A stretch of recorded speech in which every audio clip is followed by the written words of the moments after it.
વડોદરા શહેરના દંતેશ્વર વિસ્તારમાં 747 મકાનો ધરાવતી સોસાયટીના રહીશોએ બેનરો લગાવી ફરી એકવાર વિરોધ પ્રદર્શન કર્યું છે. સોસાયટી નજીકમાંથી પસાર થતી રૂપા રેલ વરસાદી ખુલ્લી કાંસના પાણીની દુર્ગંધ, ગંદકી સાથે મચ્છરોનો ઉપદ્રવ, ચોમાસામાં સોસાયટીમાં ભરાતા પાણીથી પરેશાન લોકોએ કાયમી ઉકેલની માંગ સાથે ઉપવાસની ચીમકી ઉચ્ચારી છે. શહેરના દંતેશ્વર વિસ્તારમાં એન્ટિકા સોસાયટીમાં 3000થી વધુ લોકો રહે છે. છેલ્લા ઘણા વર્ષોથી રહેતા લોકો નજીકમાંથી પસાર થતી ખુલ્લી કાંસમાં વહેતા ગટરના પાણીની દુર્ગંધથી પરેશાન છે. અગાઉ પ્લે કાર્ડ સાથે વિરોધ દર્શાવ્યો હતો. હવે આ વિસ્તારનો વિકાસ ક્યારે તેવા બેનરો લગાવી વિરોધ પ્રદર્શન કર્યું છે. સ્થાનિકોની માંગણી છે કે કાંસની સફાઈ સાથે ખુલ્લી કાંસ બંધ કરી કાંસમાં દૂષિત પાણી ઠાલવવાનું બંધ કરવું જોઈએ. આ દરમિયાન સોસાયટીમાં પીવાના પાણીની સમસ્યાને લઈને પણ મહિલાઓએ કોર્પોરેશન સામે આક્રોશ દર્શાવ્યો છે.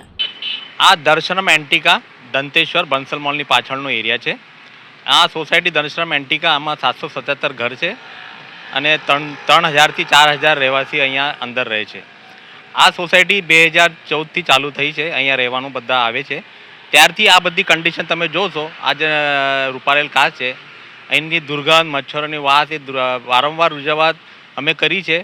કમિશનરને પણ કહેવામાં આવ્યું છે, કેટલા બધા પત્ર લખવામાં આવે છે, પણ આજ સુધી ના કોઈ કમિશનર આવે છે, ના કોર્પોરેટર અહીંયા વિઝિટ કરે છે કે ભાઈ અમારી દશા શું છે. વરસાદ પડે ત્યારે અમારા સોસાયટીમાં 3 થી 4 ફૂટ પાણી અંદર ભરાય છે.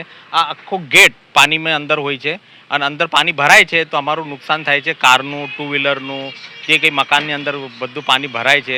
3 થી 4 દિવસ અમારી બધી લાઇટ નહીં હોતી, બધા ઘરે બેસી રહે છે અને નોકરી પણ બધું ધંધો બંધ રહે છે.